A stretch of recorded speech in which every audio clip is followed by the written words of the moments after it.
Good morning, Flosstube. It's Lori of Mischievous Stitches. It is Saturday, June the 10th, and I am back again today with just an update on my stitching and a few other things. I think I'm going to give the 20 interesting things about me tag that I saw on Dina's Flosstube, but I know that she is not the one who initiated that tag, but I'm just going to piggyback off of Dina. I'm going to share with you this morning where I am on my Speak to the Earth sampler. This is where I am, and I am enjoying this more and more every day that I stitch on it. At the moment, I'm just kind of have not really a love-hate relationship, but just mistakes of inattention on my part has caused me a little grief with it. This week last weekend actually, I had stitched half of the border, and when I got done I realized I had stitched it in the wrong color. It was just a shade darker than what is here, and I thought, well, I'm going to leave it in, and as I thought about it, I knew that the color was not going to go well as in the overall pattern, so I had to rip that all out. And then of course I put back in what I had taken out, come around down here, and then started here, and when I got to this corner, I was off again. I couldn't figure out what I had done. I spent a lunch break at work just trying to figure it out. And what it is the border wasn't symmetrical, and even though I did catch it over here, I had just made a stitching error and put one stitch in more than I needed. So this one was right, and this side was wrong, but of course this is the side I ripped out. And I ended up having to rip this one out and this one out and put it back in. So then the next day I'm at work and I'm stitching, and I'm over here, and I had gotten off in the branches, so I had branches all through here, and I had to pull those out. And the same thing over here. I found it's not typical of me to make those kind of mistakes consistently like that on a pattern, but I'm just going to deal with it and just keep right on moving. I did want to share with you all this morning, I told you in a couple videos ago that I'm trying to knock down my whip number. So what I'm doing is stitching and giving myself a new start, and then allow myself a new start and finishing a whip. So I know that pattern, Speak to the Earth, should not take me maybe through the end of the month. I'm hoping, if I don't have to keep stitching things double.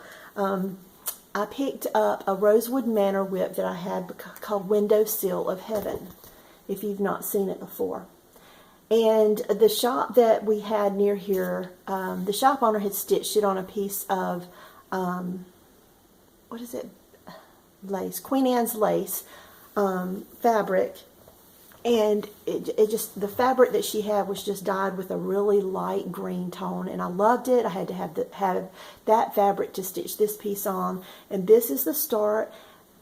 And I'm very close to a finish on it because I only have 2 rows of this greenery that's like right here on the top, one on the side, and then finish the words, and it's done. But that's not my problem. My problem is, if you look at that bottom, looks like a curling iron hit it. No. I left it out on my side table beside my couch, and I don't know if it was one of my children, or let me see, young adults, or one of their friends sat a glass of tea and obviously either spilt the tea as they were pouring it and got it on the side of the glass, or spilt it on the table. No one said anything. I guess they didn't notice, and of course it's here too. So I want to hold it back and see what you all think. I really don't want to start this over again.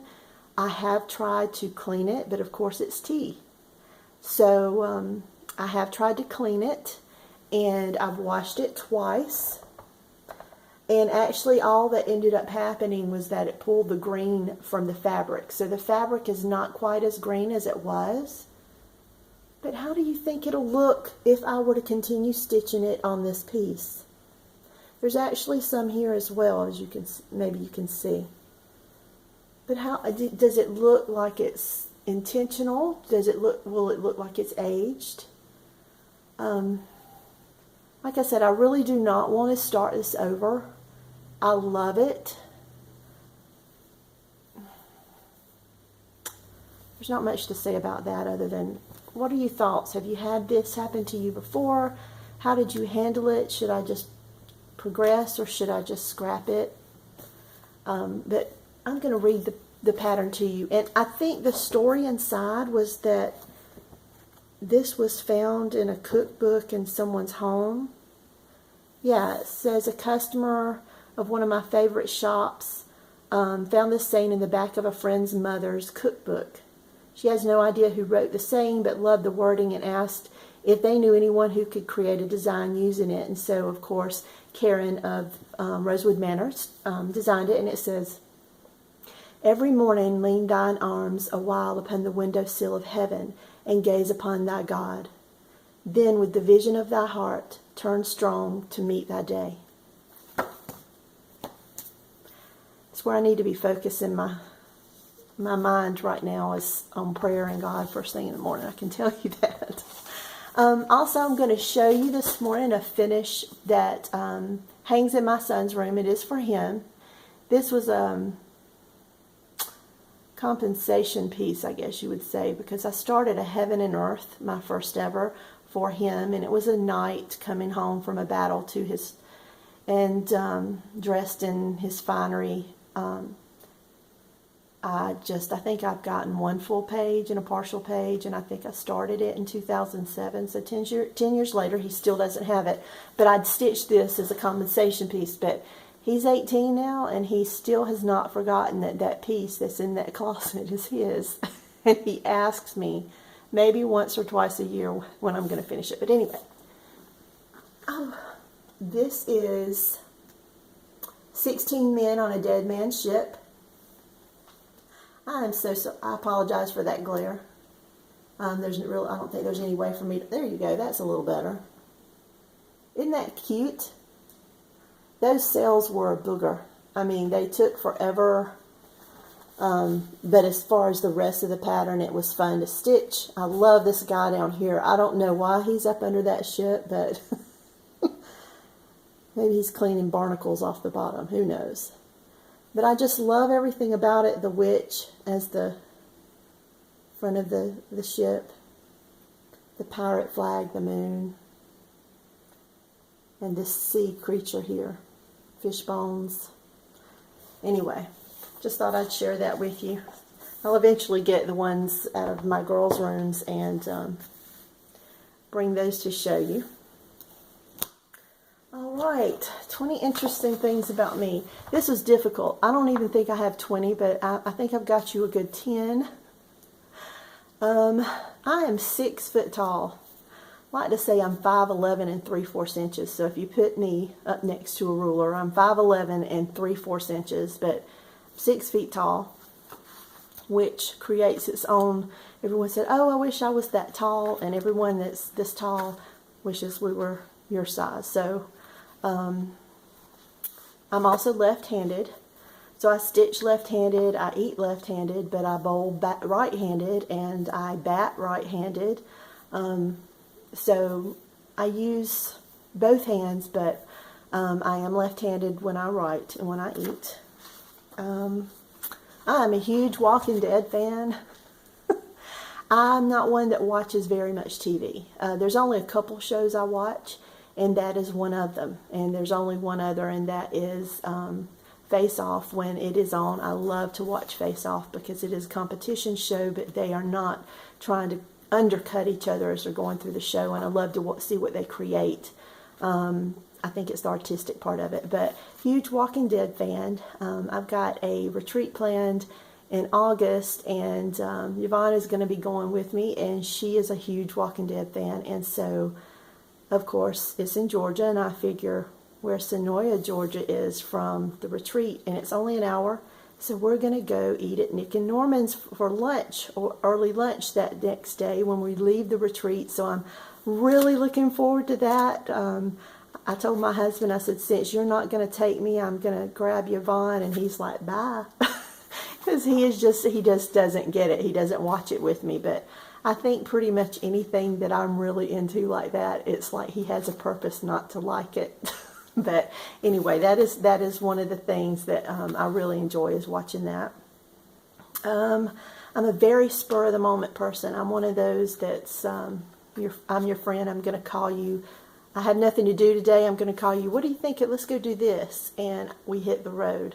My sister calls me a busybody for that, meaning that I don't sit still. I'm always on the move. But I think the way I think about it is my life's worth living, and I don't want to waste a minute of it sitting around in my home on a couch. If I can be out doing something, if I'm here alone, I want to be out experiencing something new. So especially when we go on trips and things, I'm always looking for maybe state parks or free things to do that we can go and see and spend a few hours doing, instead of, you know, just sitting around in a restaurant eating, or sitting around in a hotel room watching TV because there's a spare moment. I want to experience something. So very spur of the moment, busybody, as my sister calls me.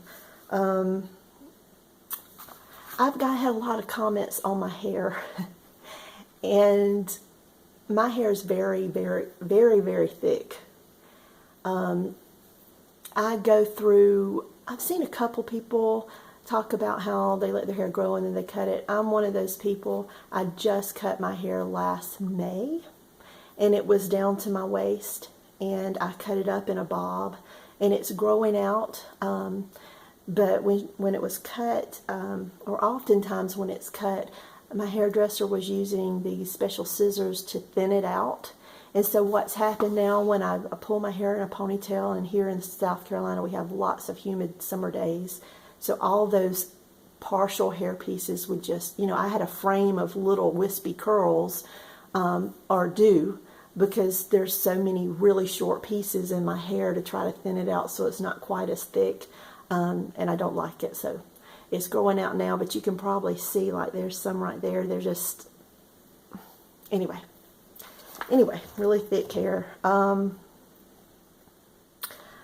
Trying to think. I love to cook. I think I mentioned that in the last video. It's one of my favorite things to do. Grab a cookbook, find something I've never cooked before, or something we've never tried to before, and love to get in the kitchen. And I really enjoy it. Don't tell my husband, but I love it when Clint gets in that kitchen with me, and maybe he's cleaning up behind me, but we're just kind of talking and moving back and forth, and just, I enjoy that time with him. Doing something that I enjoy makes it pretty special. What else? Clint, speaking of Clint and I are high school sweethearts. But just coincidentally, our parents moved to a very small town in South Carolina at the start of our high school years. And that's where we met. And of course, we weren't sweethearts from the beginning, but I lived so far out in the country, or my mother does, that it's not on red clay roads, it is on sand roads. So I remember I start high school and moved away from the kids I knew to this new place, and to tell people how to get to my home, I had to tell them to get this little old country church and say, when you pass that, take the first left and follow the telephone poles, and you'll come up in our driveway.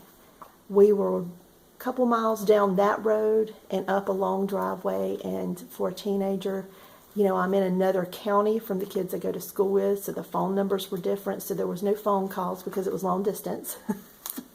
But my first day of high school, of course I rode the school bus because it was 45 minutes from school to my home, and two boys followed the school bus home on dirt bikes, and one of those boys is my husband. So let's see. I quilt. I'm learning. I think I mentioned in my last video when I showed the snowman top that I'm learned from Jenny Doan of Missouri Star Quilt Company. And speaking of that, today I'm running out with Yvonne. There is I call it a junk shop. We're going junking. But I found a Facebook post of someone who had used old handkerchiefs, women's handkerchiefs or embroidered handkerchiefs, to make a quilt top. So I know a place that had a treasure trove of them. So we're headed there today and going to grab some lunch, and I'm looking forward to that. And Allie, I wish you were going with with us. Allie's Stitching Studio. She is Allie in Australia, and some people here on Flosstube, you just instantly know that if you lived across the street from one another, you would have cups of coffee together all the time, and that's Allie. So, Allie, I wish you were here with us. Let's see, karate. I was a very involved parent. My children were at one time taking karate lessons, and of course, I took them with them. When they first started, I would spend the hour and a half, 2 hours, however long they were there, walking the perimeter of the building just so that I wasn't sitting idle in a car, or reading or stitching. And it got to the point I said, I just need to join them. I could use the exercise. So I forget now. That's been a few years ago. I forget what belt I was on, but not a black belt, so don't worry. But I learned some interesting things for self-defense, so that was a great thing. If I have one issue of OCD, it is my hands. I really do not like my hands to be dirty. It's the funniest thing, eating an ice cream cone. I love ice cream, but when it drips on my hands or my hands are sticky, I'm just constantly at a sink. Even at work, you know, your hands get dirty. I'm constantly washing my hands, and it's not a germ thing. It's just a feel thing. Anyway, a little weird, but I'm just throwing it out there. I can't think. Let's see. I'm a Southerner, and there are cultural stereotypes that people have. Sweet tea and fried chicken and watermelon. I do not like fried chicken. I do not like to fry chicken. Let me specify that. I will eat it, but I do not like to cook it. I don't like to fry. So that is just, I know for a Southerner, or some Southerners, I'm sure we're all not like that. I'm just not the stereotypical deep frying Southern girl. So there you go. I think someone else was mentioning concerts. I've been to one big concert venue in my life, and it was Metallica. It was the Summer Sanitarium in Atlanta. Went with my husband. We were in our late 20s at the time, maybe. Well, it's been about 10 years ago, maybe 15. But it was Linkin Park and Limp Bizkit and Deftones and Mudvayne. And for this country girl, it was an eye-opener, but I did enjoy it. It was an all-day affair. I don't think that I'll ever get to something like that again, but it was an experience. Once again, it was a life moment, something I will not forget. Let's see. I bowled in my youth. I think I started around 5 years old. My stepdad was huge with bowling, and at that age, in second and third grade, I think I was second in my state for my age group. And then as a teenager, I bowled with another group of girls as a team in Augusta, Georgia, and I think we were number 4 in the state for a couple years. Got out of high school, become an adult, have not bowled anymore. I don't know why. It's not that I don't enjoy it, just never have since that time. So there's that. I don't know that that's 20. Those are just some little odd, quirky things about me I'm just going to leave you with. And other than that, I'm going to continue to work on my Speak to the Earth sampler today, and I'm going to enjoy my day with Yvonne. I'm looking forward to it.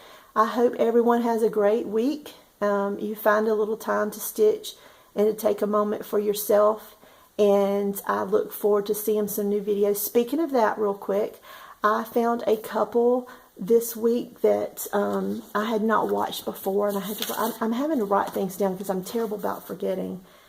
One is Just Keep Stitching, but drop the G. It's Pam and Steph. They're a mom and daughter duo. They crack me up. They're just a hoot.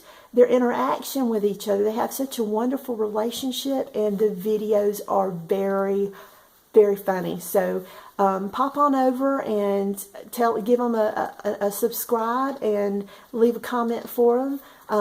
You won't be disappointed. Other thing is Mortuary Stitches, Jay. My heart goes out to you. You're in my prayers. Thinking of you. And once again, I'm going to mention Allie of Allie Stitching Studio. Really love her. Discovered her in this past few weeks, and just have been watching her videos off and on, as well as Tash, the Star-Crossed Stitcher. I think I'm becoming partial to Australian stitchers, but Tash just stitches so many interesting things, and I was watching her through Mania is what got me started with her, and they were just quick little videos that I could watch before work in the morning. If you've not seen her, go check her out.